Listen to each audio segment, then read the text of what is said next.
honest reviews. I'm sorry, I don't like it. And you know what? My standard sa food is very mababa. So, it's a no for me.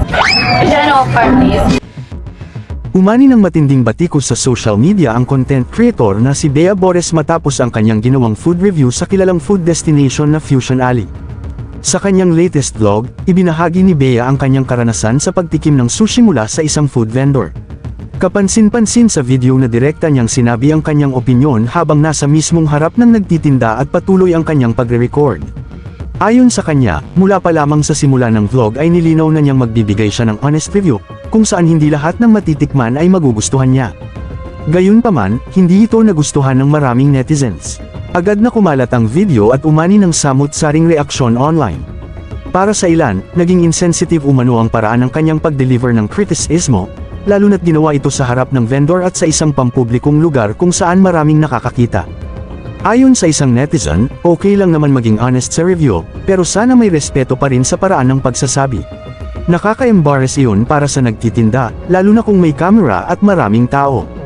May ilan ding nagsabi na dapat isaalang-alang ng mga content creator ang epekto ng kanilang content sa maliliit na negosyo.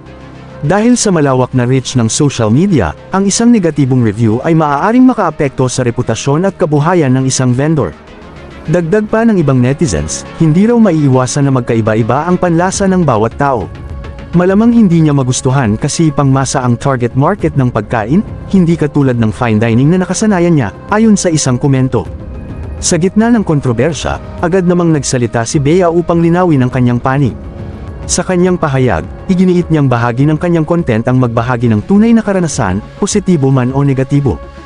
Ayon kay Bea, from the start of the video, sinabi ko na magbibigay ako ng honest rating whether masarap or not. Hindi ko naman sinabing hindi masarap, sinabi ko lang it's a no for me. Halatang hindi pinanood ng buo, nagbabash lang.